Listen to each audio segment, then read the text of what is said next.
Hello, everyone. Welcome back to Daily English Cast. I'm Emily. And I'm Jay. Great to be here for episode 9. Jay, I'm excited about today's topic. We're talking about the future. The future? That sounds interesting. Yes, today we're learning how to talk about future plans, dreams, and aspirations in English. Oh, I love talking about dreams. Everyone has dreams, right? Exactly. And it's a wonderful conversation topic. When you meet someone, they often ask, "What are your plans?" or "What do you want to do in the future?" That's true. It's a positive topic. Very positive. So let's start with the basics. Jay, what are you doing this weekend? This weekend, I'm going to visit my parents on Saturday. Perfect. Did you hear that, listeners? Jay used "I'm going to talk about the future. This is one of the most common ways to express future plans. Going to is for future plans? Yes, we use going to when we have a plan or intention. I'm going to study tonight. She's going to call me tomorrow. They're going to travel next month. So it's for things I've already decided? Exactly right. It's for plans you've already made. Now, there's another way to talk about the future. We use will.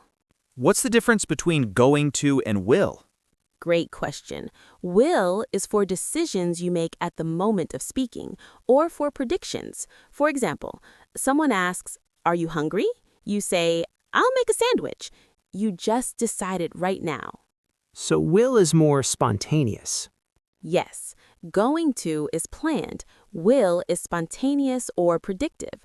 Let me give you more examples. I'm going to study engineering. This is your plan. Don't worry, I'll help you. You're deciding right now to help. I think I understand. Can you give me more examples? Sure, I'm going to buy a car next year. Planned. I'll have the salad. Deciding now at the restaurant. It will rain tomorrow. Prediction. So will is also for predictions about the future. Exactly. The movie will be good. You'll love this restaurant. Technology will change our lives. These are predictions. This is helpful. What about very near future, like in 5 minutes? Good question. For very near future, we often use present continuous. I'm leaving in 5 minutes. She's coming soon. We're starting the meeting now. Present continuous for future? That's confusing. I know, but it's very common. Think of it as plans that are happening very soon. I'm meeting John at 3 p.m. We're having dinner at that new restaurant tonight. So I have 3 ways to talk about the future: going to, will, and present continuous. Exactly. You're learning fast. Now, let's talk about dreams and aspirations. These are bigger, longer-term goals. Like life goals?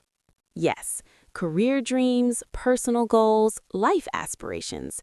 To talk about these, we often use "I want to" or "I'd like to." What's the difference? "I want to" is direct and strong. "I'd like to" is softer and more polite. Both work. I want to be a doctor. I'd like to travel the world. Can I say I hope to? Absolutely. "I hope to" is perfect for dreams. I hope to get married someday. I hope to write a book. It shows it's a wish or aspiration. What about I dream of? Beautiful phrase. I dream of living by the ocean. I dream of starting my own business. Very poetic and emotional. I like that one. Me too. Now, let me ask you, Jay, what do you want to do in the future? What are your dreams? Let me think. I want to finish my degree in engineering. After that, I'd like to work for a big tech company, and I hope to travel more. Wonderful answer. You used 3 different phrases naturally. I want to, I'd like to, and I hope to. Perfect. Thank you. It felt natural to use different phrases. That's because you're learning well. Now, sometimes our dreams are very big or ambitious. We can use "my dream is to" or "my goal is to." Like, my dream is to become a famous musician? Exactly. My dream is to open a restaurant. My goal is to learn 5 languages. These phrases show determination and ambition. What if I'm not sure about my plans? What if they might change? Great question. You can use maybe or probably or I'm thinking about. For example, I'm thinking about changing careers. I'll probably move to a new city. Maybe I'll go back to school. So I can show uncertainty. Yes, it's honest and natural. Not everyone has firm plans, and that's okay. I might travel next year, or I'm considering different options. I might means maybe I will. Exactly. I might shows possibility, but not certainty. I might learn guitar. I might get a dog. You're not committed yet. That's useful. What about when asking someone else about their plans? Ah, good point. Common questions are, what are your plans? What do you want to do? Where do you see yourself in 5 years? Where do you see yourself? That's interesting. It's a common question, especially in job interviews. Where do you see yourself in 5 years? Means, what are your goals for the near future? So I should think about this answer. Definitely. Let's practice. Jay, where do you see yourself in 5 years?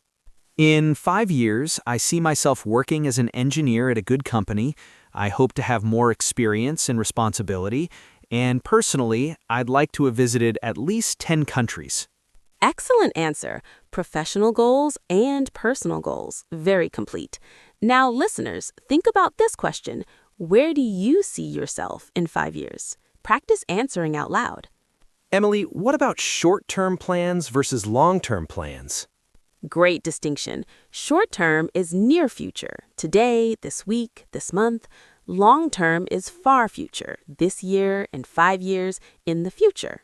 Different time frames. Exactly. For short term, you might say, tonight I'm going to study, or this weekend I'll visit my family. For long term, someday I want to own a house, or eventually I'd like to retire early. Someday and eventually are for long term. Yes, they mean at some point in the future, but I'm not sure when. Someday I'll write a book. Eventually I'll learn to cook better. Those are gentle, no pressure words. Exactly. They show you have a goal, but no specific deadline. Now, let's talk about expressing determination and commitment. Like when you're really serious about a goal. Yes, you can say, I'm determined to, or I'm committed to. These show strong intention. I'm determined to lose weight. I'm committed to learning English fluently. Those sound very strong. They are. You can also say, I'm going to make sure, or I will definitely. For example, I'm going to make sure I pass this exam. I will definitely visit Japan someday. What if someone asks about plans I don't have yet? Honest is best. Say, I haven't decided yet, or I'm still thinking about it, or I'm keeping my options open. Keeping my options open. What does that mean? It means you're not committing to one plan. You're staying flexible. I'm keeping my options open about graduate school. Means you might go, you might not. That's a sophisticated phrase. It is very useful for showing flexibility. Now, let's talk about career aspirations specifically. Yes, career is a big topic. Very big.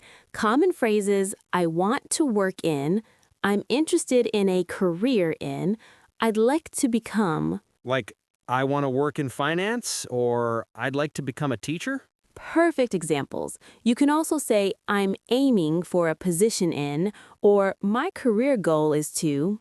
Aiming for sounds like targeting something. Exactly. It shows direction and purpose. I'm aiming for a management position. I'm aiming for a promotion. What about changing careers? You can say, I'm thinking about a career change, or I'd like to transition into a different field.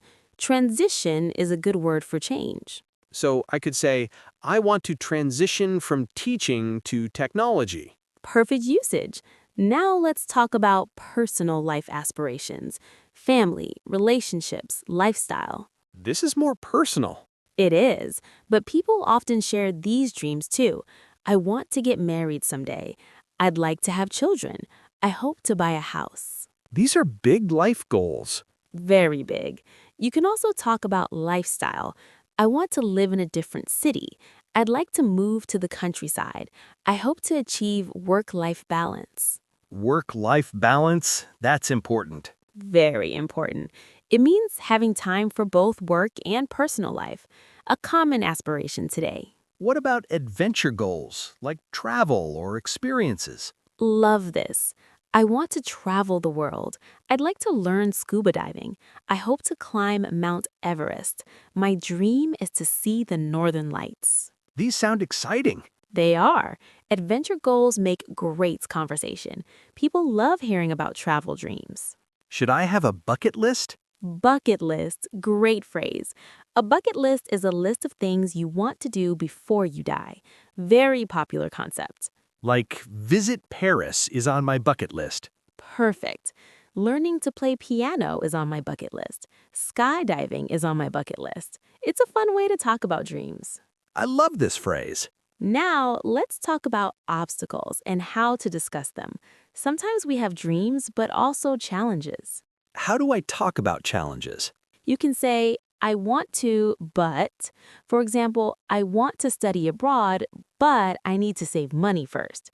I'd like to start a business, but I need more experience. So acknowledge the challenge, but keep the dream. Exactly. It's realistic, but still hopeful. You can also say, once I finish school, I'll look for a job. Once I save enough money, I'll travel. Once means after. Yes, once shows sequence. First this, then that. Once I improve my English, I'll apply for international jobs. That's me. That's my goal. Excellent goal. And you're already working on it. Speaking of working toward goals, let's talk about steps and progress. You mean breaking big goals into small steps? Exactly. You can say, first I need to, then I'll, eventually I want to. This shows a plan with stages. Like, first I need to finish my degree, then I'll find a job. Eventually, I want to start my own company. Perfect example. Clear progression from now to future. Very organized thinking. Planning makes dreams more achievable. Absolutely.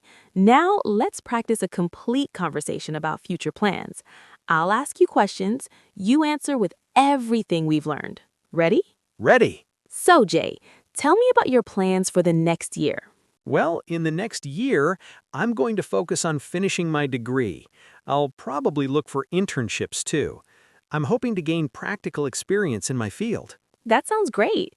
And what about after graduation? After graduation, I'd like to work for a tech company. My dream is to work on innovative projects. Eventually, I hope to become a team leader. Wonderful. Any personal goals? Yes, I want to improve my English to an advanced level. I'm also thinking about taking up a new hobby, maybe photography. And someday, I'd love to visit Europe. Excellent. What's on your bucket list? Oh, skydiving is definitely on my bucket list, and I dream of seeing the aurora borealis. Those are my big adventure goals. Amazing answers, Jay. You used so many different phrases naturally. Listeners, did you hear how varied and natural that sounded? Thank you. It felt good to express my dreams. That's what this lesson is about, being able to express hopes and dreams confidently. Now, let's talk about supporting other people's dreams. Like encouraging friends? Exactly. When someone shares their dreams, you can say, "That's amazing. I hope you achieve that. You can do it. Go for it." These are encouraging phrases. Very encouraging. You can also say, "I believe in you," or "That sounds exciting." People love support for their dreams. What if someone's dream seems unrealistic? Be supportive but honest if asked. You might say, "That's ambitious," or "That will take dedication, but I think you can do it." Encouraging but realistic. Exactly. Balance is important. Now, let's talk about being asked about plans you don't want to share yet. Sometimes I'm not ready to talk about my dreams. That's okay. You can say, "I'm still figuring it out," or "I prefer to keep that private for now," or "I'll let you know when I'm ready." It's okay to be private? Absolutely. Your dreams are yours to share when you want. Now, before we finish, let's review all the ways to talk about the future we learned today. Yes, there were so many. Let's start with the basic structures for plans and intentions. I'm going to, like I'm going to study abroad. Good for spontaneous decisions and predictions. I will, or I'll, like I'll call you later, or it will be sunny tomorrow. Perfect for very near future. Present continuous. I'm leaving now, or we're meeting at 6. Excellent. And for dreams and aspirations? I want to, I'd like to, I hope to, I dream of. Great for showing determination. I'm determined to, I'm committed to, I will definitely. Perfect. And for uncertainty? I might, maybe I'll, I'm thinking about. Wonderful. And useful phrases for time. Someday, eventually, in the future, once I. Excellent summary. You've learned so much today. Listeners, you now have many tools to talk about your future confidently. This was such a positive episode. It was. Talking about dreams is inspiring. It gives us energy and motivation. Can I give the listeners homework? Of course. Your homework, listeners, write down 3 goals. 1 for next month, 1 for next year, and 1 for someday. Then practice saying them out loud in English. Perfect homework. And I'll add, tell someone about your dreams this week. Practice these phrases in real conversation. Yes, share your dreams with others. Dreams become more real when we speak them. Okay, everyone, that's all for today's episode. We covered so much about the future. We did, from grammar structures to dream expression, from career goals to bucket lists. Remember, listeners, it's okay to dream big. Absolutely. Your dreams are valid, no matter how big or small. And now you can express them in English. That's right. Thank you all for listening to Daily English Cast. Until next time, keep dreaming and keep learning. See you in the next episode. Goodbye. Bye, everyone.